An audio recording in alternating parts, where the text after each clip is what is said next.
Bonjour Émilie, merci d'avoir accepté mon invitation à Discover My Job.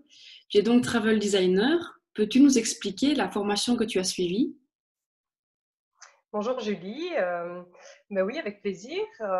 Écoute, donc moi en fait j'ai fait d'abord des études d'histoire que j'ai fait ici à Liège pendant, c'était 4 ans à l'époque. Donc je ne savais pas très bien à la fin de ma réto dans quelle branche choisir. Et donc, je me suis dit que j'allais faire l'histoire parce que ça restait assez général. Et donc, voilà, j'ai fait ces études-là que j'ai beaucoup aimées. Mais à la fin de mes études, en fait, je ne savais toujours pas quoi faire et j'étais tout aussi perdue qu'à la fin de mes rétos. Et du coup, après ces 4 années d'histoire, j'ai décidé de refaire un master et j'ai choisi de le faire à la KU Leuven, donc à l'université de Louvain, pour apprendre le flamand. Donc ça, c'était l'objectif premier. Et du coup, j'ai choisi de faire un master en anthropologie pour notamment apprendre le néerlandais. Et puis, en fait, à la fin de ce master de 2 ans en anthropologie, il y avait une option qui était l'anthropologie du tourisme. Et à ce moment-là, je me suis dit, oh, le tourisme, pourquoi pas, ça me tente très bien. Donc, j'ai choisi cette option-là. Et petit à petit, je me suis orientée dans le secteur du tourisme, du voyage. D'accord, super. Quand tu termines donc ton master complémentaire en anthropologie du tourisme, quel parcours empruntes-tu?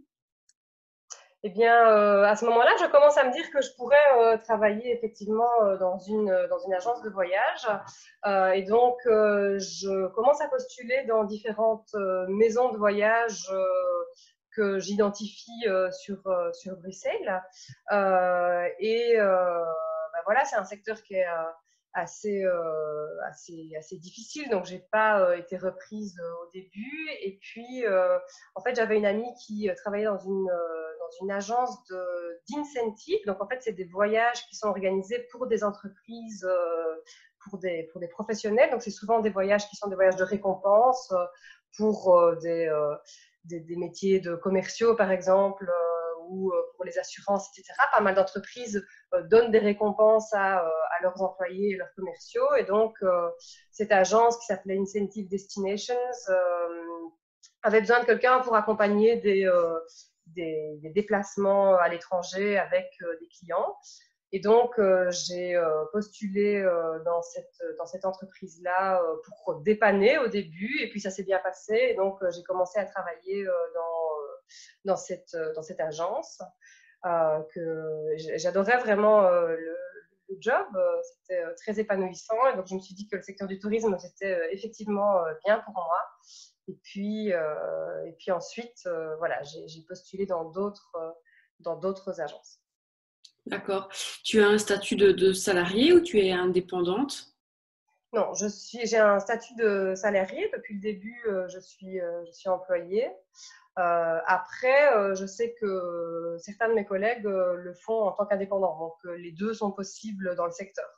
D'accord. Merci pour la précision. Est-ce que tu peux maintenant nous expliquer en quelques lignes en quoi ça consiste être travel designer aujourd'hui? Oui, bien sûr, avec plaisir.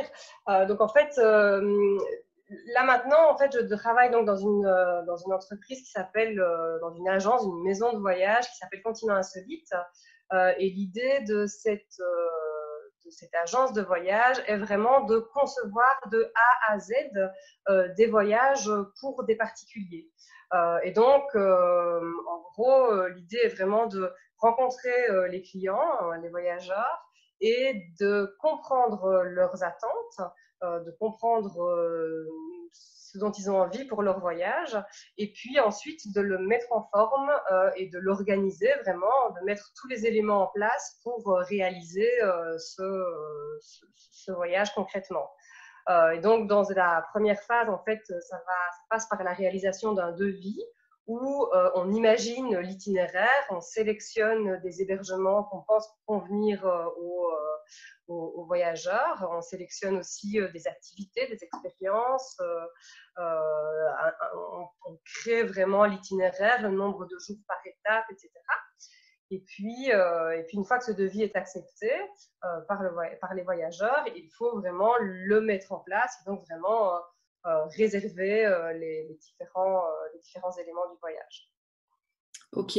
Et ton métier, entre guillemets, s'arrête à partir du moment où les gens, ils ont, entre guillemets, réservé, ou tu as aussi un rôle de coordination quand ils sont sur place, d'intervention en cas de problème, etc.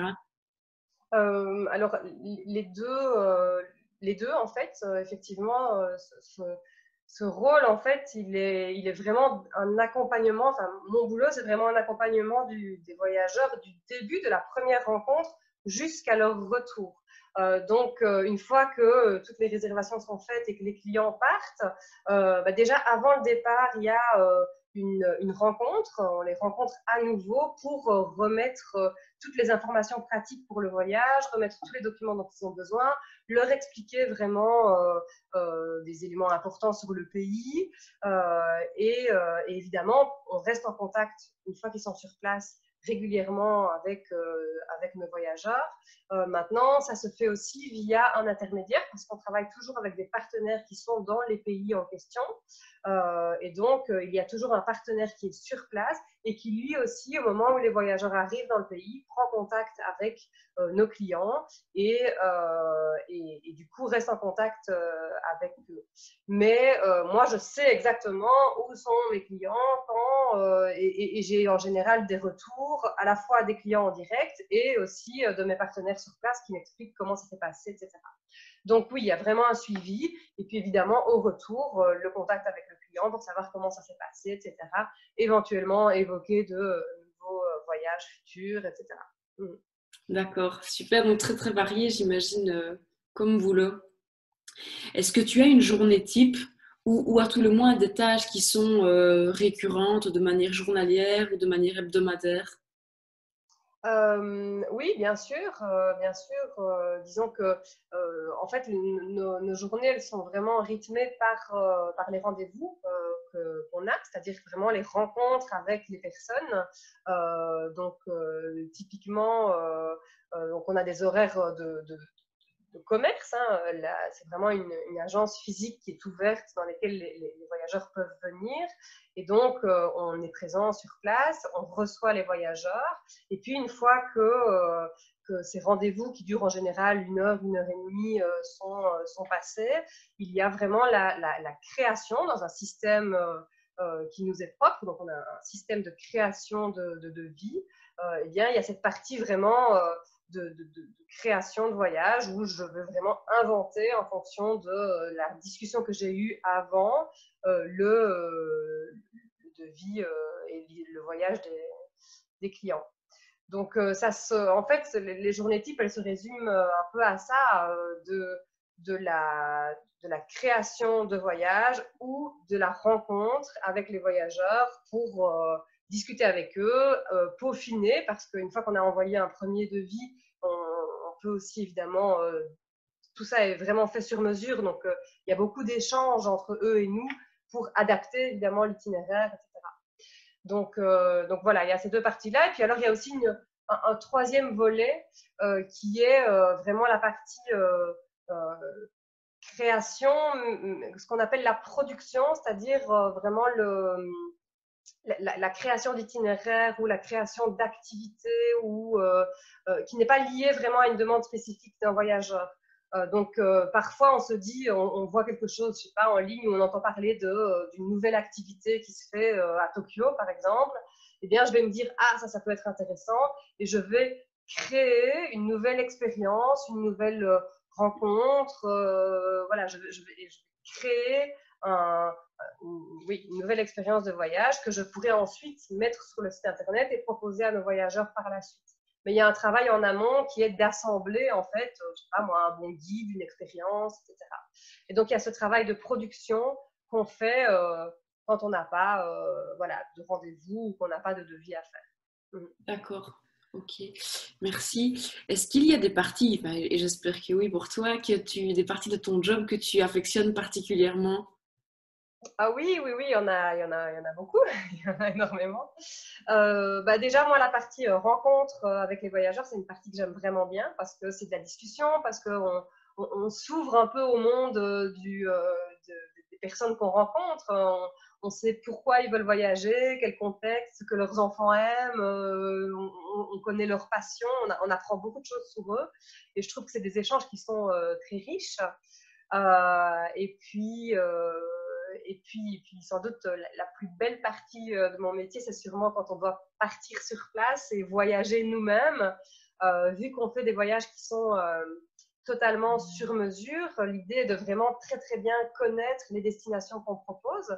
Donc, en gros, on est une quinzaine de travel designers dans la maison de voyage dans laquelle je travaille. Et chacun de nous est spécialiste de certaines destinations. Et du coup, l'idée est de vraiment très très bien connaître le pays qu'on propose, les différentes régions, les différents quartiers dans les villes, pour pouvoir vraiment proposer une offre, enfin, un voyage qui est différent de client en client. Et du coup, ça nécessite d'aller sur place régulièrement, de voyager, de faire les expériences, de rencontrer les guides, de tester les hôtels, etc. Et ça, c'est vrai que c'est sans doute voilà, une des plus belles parties de mon métier, c'est que j'ai l'occasion de faire ça assez régulièrement. Ouais. Ok, oui, j'imagine. Je pense que tu me vois venir si je te demande les côtés que tu affectionnes particulièrement dans ton métier. Est-ce qu'il y a des côtés que tu aimes moins ou un petit bémol que tu voudrais souligner? Ben oui, disons que les voyageurs qui ont la possibilité de s'offrir les services de travel designer sont des personnes en général qui sont très exigeantes parce que c'est des personnes qui c'est des voyages qui sont quand même assez onéreux, il faut le dire. Et ces personnes n'ont en général pas le temps, mais savent très bien ce qu'ils veulent. Et donc, il faut pas, voilà, il faut bien les comprendre et il faut pas se louper, quoi. Il faut être assez précis, assez pointilleux dans ce qu'on fait. Et c'est vrai qu'on a des voyageurs qui sont voilà, exigeants, qui attendent beaucoup de nous et il y a parfois une pression importante sur nos épaules parce que ben, voilà, quand on met des sommes pareilles dans un voyage, on a envie que ce soit impeccable et qu'il n'y ait pas le moindre aléa et c'est pour ça qu'on est là. Mais parfois, c'est parfois un peu difficile à assumer et puis évidemment, il arrive qu'il y ait des voyageurs qui soient pas contents d'une chose ou de l'autre dans le voyage et qui, du coup, voilà, peuvent Le font savoir. faire un peu savoir, ouais. On va en discuter en tout cas. Ouais. Donc voilà, c'est de la pression, mais en même temps, c'est positif. C'est vrai que c'est parfois c'est un métier qui est stressant quand même, mais voilà, dans mon cas, c'est un stress qui est aussi motivant parce qu'on a envie de bien faire. Et s'il y a un couac à un moment donné avec un client, avec un voyageur, bah ok, on assume le fait qu'il y ait eu un problème et on essaye de tout faire pour qu'il soit satisfait dans la suite de son voyage. Donc c'est des problèmes, il y en a toujours quand on voyage dans le monde. C'est impossible de faire totalement son petit couac. L'idée ici, c'est après de le satisfaire encore mieux après, quoi. D'accord. Ok, merci pour ces précisions. Est-ce que tu penses qu'il y a des prédispositions, qu'elles soient humaines, de caractère, de compétences pour pouvoir exceller dans ce métier? Bah oui, clairement, il faut avoir, j'ai envie de dire, une bonne écoute et des bonnes relations commerciales dans le sens, euh, pas spécialement vendeur, mais dans le sens bien comprendre le client. Et pour ça, il faut être relativement à l'aise dans les relations sociales. C'est important de bien pouvoir poser les questions, voilà, d'être vraiment à l'écoute, de bien comprendre les voyageurs qu'on a en face de soi. Donc oui, je dirais que les relations sociales, c'est la base du métier parce que ce n'est que ça, ce n'est que du relationnel. Et puis comme prérequis, il faut aussi aimer aimer le voyage. Alors, ça peut paraître un peu bateau parce que tout le monde aime le voyage, tout le monde aime partir en vacances, c'est sûr. Mais, mais ici, c'est un peu plus que ça. C'est aimer organiser des voyages, c'est aimer fouiller pour trouver des infos, c'est aimer aussi partir et être un peu perdu et devoir voilà, trouver des nouvelles choses. Donc, il faut une réelle curiosité, un réel appétit pour la découverte, arriver dans des cultures qu'on ne connaît pas du tout, créer des relations avec des gens qui ne pensent pas du tout comme nous, parce que moi, personnellement, je travaille beaucoup avec le Japon. Les différences culturelles, elles sont nettes et il faut savoir, voilà, il faut être suffisamment curieux, suffisamment ouvert pour pouvoir créer des relations de partenariat forts avec des personnes à l'autre bout du monde.